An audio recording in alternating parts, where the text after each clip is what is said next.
I paid a severe price because my legs were how they were because of my uniform. My uniform was too heavy. It was 40+ pounds. We had it on 10 or 15 minutes before we even walked out and then put on that helmet.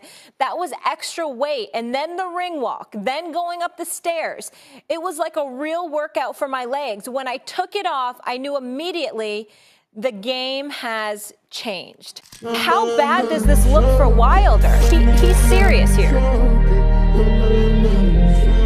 Max Kellerman, Molly.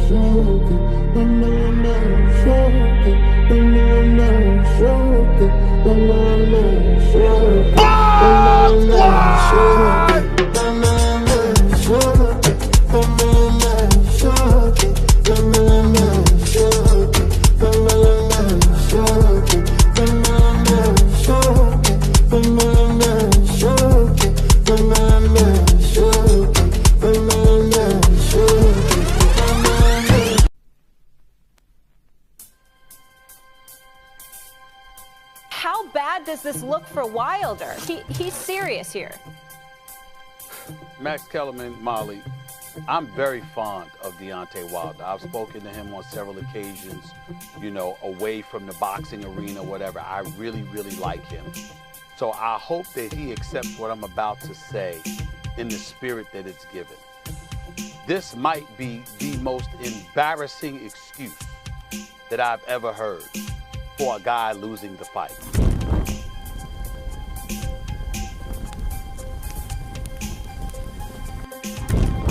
I am not questioning its validity. I'm not saying that it may not be true. I'm not questioning it. He's an honorable dude. I will take him at his word. But my God, this is just not something you publicize. The outfit that you wore to the ring, wearing over 40 pounds, is why you think you lost this fight? What the hell you wear it to the ring for?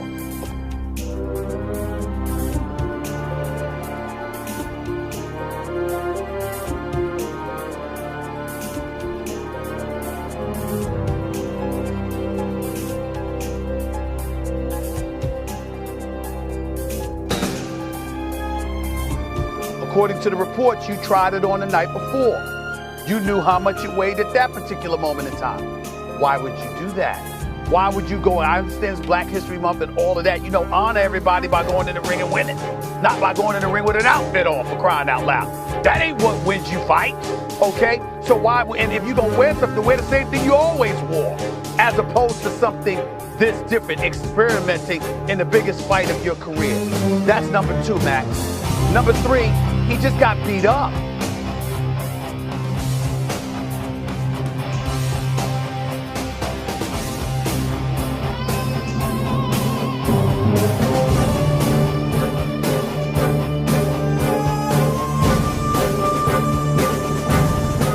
He got beat up. Now, I give him credit. I thought his legs were going in the first round. He says by the round, end of round 2, my legs was going. I thought it was going in the first round. He just looked out of it, no question. But to publicize this excuse is nothing short of embarrassing. And then we're hearing, Max, you want to get rid of Mark Breland as your trainer because, you know, you're hearing that he was listening to some fight in the crowd and all this. Deontay Wilder, I don't know if anybody's told you this. I thought the fight should have been stopped 2 rounds earlier. Good luck and touch him up. All right. The long lineal line, the WBC belt that has included Ali, the greatest of all time. They are set and ready to answer who's the greatest of right now. Wilder, Fury 2, here we go. He puts him down! Fury scores the knockdown in round number 3! I thought they could have stopped it in the 5th. His physical stature, it belies his skill and his Let me tell you. nimbleness. Knockdown is scored! I thought they could have stopped it in the 6th. His corner mates are telling him to keep his hands up, which is important. And another head-snapping jab from Tyson Fury. We always talk about how Deontay Wilder has the ultimate eraser. But you have to be able to execute. I thought Mark Breland waited too long. The latest on Deontay Wilder's situation is that he will be taken directly to the hospital. He will not speak at the press conference. There's 2 doctors working diligently on Deontay Wilder. His ear is bleeding badly. They are stitching him up, and they will immediately take him to the hospital for a neurological test and to make sure that he is okay after that brutal beatdown he suffered at the hands of Tyson Fury. And then you read the quote. Listen to this quote, Max and Molly. I'm going out on my shield. I'm a warrior. If I say I'm willing to kill a man in the ring, then I'm willing to abide by that same principle as a warrior to die in the ring. Deontay Wilder. That's not what the trainer's supposed to be about. The trainer's supposed to be about not just training you, but saving you. Lies his skill and his Yeah, I've seen this movie so many times in my 25 years in this sport. And it's not just, these types of things can happen to anybody. But they happen oftentimes to guys who exclusively depend on one thing. And we know what that is for Deontay Wilder, and that's power. He's building his whole reputation, his whole foundation is built on fear. When you have that kind of reputation and you have all these knockouts, sometimes your team can become enamored with you. Instead of challenging you and saying, son, you may fire me, but I'm going to point out every flaw you have, because one day we're going to face a guy who's not going to follow the script.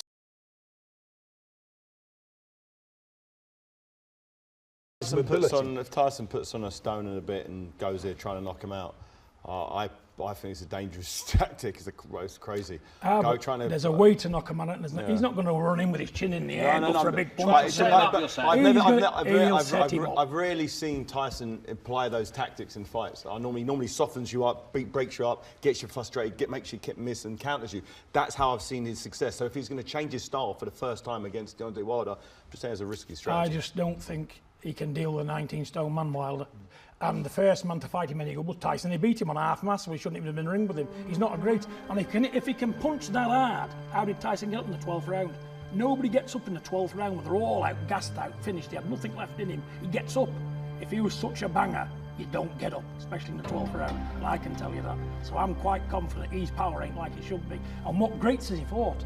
He never fought you, did he? Did he? And he's never fought anybody like him. He's never fought Steve Cunningham. He's never fought anybody of any remote, like, championship material. What's been proven and tested. They've all been handpicked. Tonight, Tyson Fury didn't follow the script. And oftentimes, again, for a puncher, the fall is abrupt. First off, how are you? I'm doing good, you know. Things like this happen. The best man won tonight, but my coach, my side, threw in the towel. And, you know, I'm ready to go out on my shield, man. You know what I'm saying? I had a lot of things going on coming into this fight, but it is what it is. You know, my leg was already weak coming in due to other little things. It's a bad look, Stephen A. And you're right, it's hilariously bad to blame it on your costume, even if you think that's true. And Deontay's the type of dude who afterwards said, look, the better man won tonight. No excuses, but he said no excuses right after he gave this excuse about his legs. And the reason I think he did it is the same reason that Muhammad Ali, who took the first loss against Frazier very well, but also said, hey, I thought I won more rounds in that fight. He didn't. Or Julio Cesar Chavez after he got a lucky draw against Pernell Whitaker, who really beat him. I'm talking about undefeated fighters who couldn't really accept the fact that they'd been beaten, that the other guy was better than them. Deontay is so proud. He's going into ego protection. He's looking for reasons he lost because his brain can't accept that dude's better than me. And the way the fight went down, Stephen A., there's no reason for a third fight. Everyone knows Tyson Fury's better. Does anyone think Deontay's going to win? Now, we'll be on pins and needles because that's how hard Deontay hits. He always has that puncher's chance. But no one's going to be picking Deontay in a third fight. And it was so thorough a beating that now his ego, I think he's grasping stuff. Do you know Emmanuel Stewart, whose nephew trained Tyson Fury for this fight, Sugar Hill? Emmanuel Stewart used to tell me, and he believed it, that the reason Tommy Hearns lost to Marvin Hagler was he got a leg massage before the fight. Emmanuel told him not to, so his legs were rubbery. And I used to be like, come on, Emmanuel, but he believed it because sometimes it's trainers too. They have so much invested in being the better guy and winning. They're so competitive that they grasp for straws. This is Deontay grasping for straws. But it's one thing to grasp for straws, Max. It's another thing to to publicize that grasping for straws. I mean, my God. Deontay Wilder he's got a nuclear for a right hand. He's always got a puncher's chance. This is his first loss. There is no question. Love Deontay Wilder. But you cannot come out publicly and blame a costume. You can't do that. That's just embarrassing. I mean, it's just embarrassing.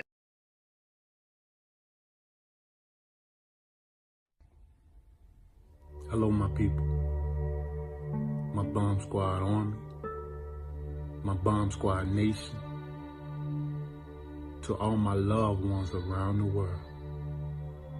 I just want to let you know that I am here. Your king is here. And we ain't going nowhere. For the war has just begun. I will rise again. I am strong. I am a king. You can't take my pride. I am a warrior. I'm a king that will never give up. I'm a king that will fight to the death.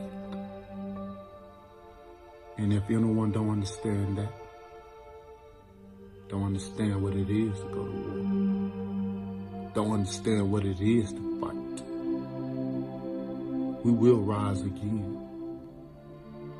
We will regain the title.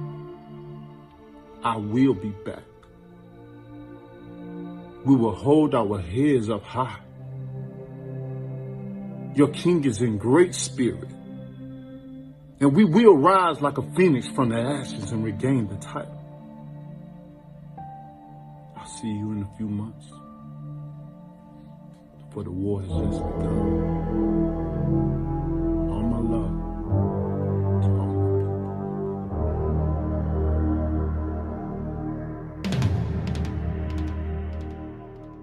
Outside of boxing, I'm a homebody. I'm a true homebody. And I love being around my family. I love being around my kids. And I tell them I love them about 6 or 7 times a day. Give me a kiss. Oh. The dichotomy that is Deontay, a mix of peace and ruthless power, which he says has been within him all along. My mom would say he was a Tasmanian devil, you know, but I was quiet though. I was to myself. The second oldest of 4 kids raised in Tuscaloosa, Alabama, the place he still calls home, Wilder dreamt of playing basketball or football for the Alabama Crimson Tide. And while he grew up poor, one thing he was rich in, family. And with that came faith. Faith and strength, which Wilder relied upon when at age 19, he found out he was going to be a father for the first time. I must admit it was very scary. The ball game is different when your child is not healthy. That child would be born with spina bifida, meaning her spinal cord wouldn't be developed properly. Sometimes God throw you tests in there, because that's what I look at it as. It was a test for me. Did you think at any point of just walking away? Never. But before she was born, Wilder had no way of knowing how much medical or physical help she would need, just that he would be the one to provide it. In deciding you need to take care of your child, how did boxing become that answer? I brought up boxing for the simple fact that, I was looking at the money aspect of it. I was ignorant to the sport. I thought every fighter that stepped in the ring made a lot of money. It's a lot of things we do in life that we don't want to do, but we have to until we get to a certain point in our life and say, you know what, I can live my life. You know, many years I worked for other people. Many years I put a lot of money in other people's pockets, not because I wanted to, but because I had to. I had no choice. It all started from a love of a father trying to support his ill child, I only got into boxing because of my daughter that was born with spina bifida. She came from a lone place. She came very far, from what doctor said that she would maybe never be able to do, like walk or have a natural childhood ability of learning. But she's amazing. Oh man, I'm so proud of my daughter. It allows me to continue to be strong in boxing, It's like we feed off each other's strengths. She's very smart. She's running around. She's doing whatever. She's just becoming a 13-year-old. She's becoming a teenager. She like her own space. She like to do what she like to do, you know. And I'm just very proud of her. Push, push, push, push. There you go. Get back in. There you go. Now they're my motivations to everything. That's why I say no man in the square ring is gonna be able to beat me, because I bring my children with me. You know, they're stuck in my heart. I've already promised them that, and I gotta keep my promise. It ain't nothing personal for no fighter in the industry. I want everyone to make money. I want everyone to be successful and have a great life.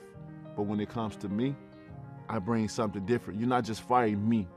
You know, you fight me plus my children.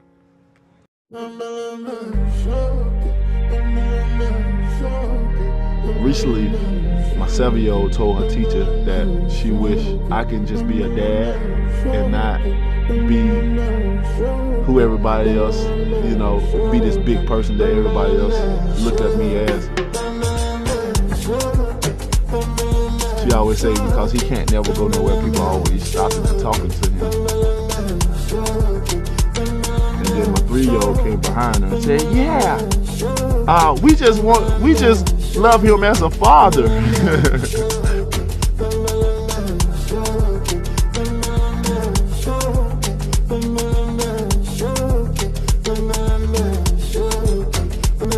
And they love to see that, but they never want to see daddy get knocked out. And for me knowing that, it allows me to stay strong. It allows me to have a strong mindset in the ring. None of my kids will want to see me do what I do to other guys. So I make sure that don't happen. So when your daughters start to date, what happens then? Do you have to interview the guys? My tradition is going to be every guy my daughter meets, they're going to have to spar me. They're going to have to at least give me 3 rounds. 3 rounds or less. What if they don't survive? If they don't survive, they can't date my daughter because they're going to tell me how tough they are. You know, I'm going to need someone that's going to be able to protect my daughter, that's going to be there, that's going to have heart, that's going to be brave, that's going to have courage. I don't want my daughter with a weak man because my mindset is too strong. I'm a king. So with that being said, I want to be able to pass the torch down to somebody that's going to be able to take care of my little queen. What age is that going to be? When can they first start dating? 18. Maybe 18.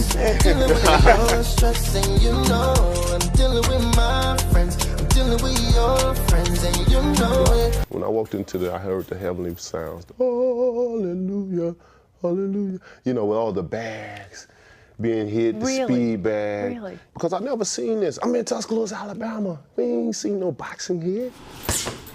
The first time he got between the ropes, Wilder admits he was like Bambi, trying to get his footing and teach his body how to be a fighter. But he was driven by a promise made to then 1-year-old Naia. I had no one else to watch her while I was in the gym, and I remember calming her down, patting on the back, said, "No, it's okay, baby, don't worry. Daddy's gonna be the heavyweight champion of the world one day, and he's gonna be able to support you beyond your belief." You know what I mean? She's just looking at me, not knowing the thing that I'm talking about. Since putting on his first pair of boxing gloves, it would take Wilder about a decade to get a shot at the heavyweight title. But he never forgot that promise.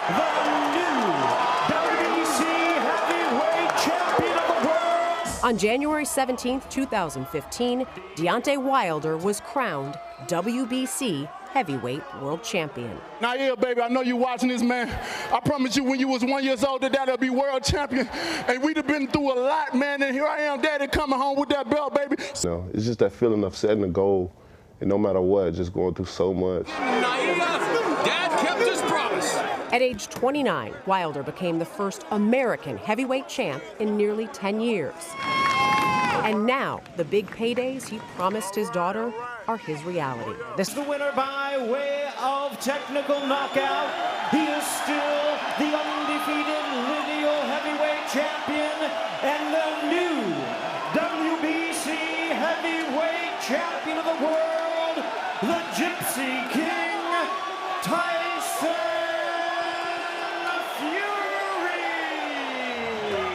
I just want to say big shout out to Deontay Wilder. You know, he came here tonight. He manned up, he really did show heart of a champion. I hit him with a clean right hand and dropped him, and he got back up and battled on into round 7. He is a warrior, he will be back, he will be a champion again. But I will say, the king has returned to the top of the throne.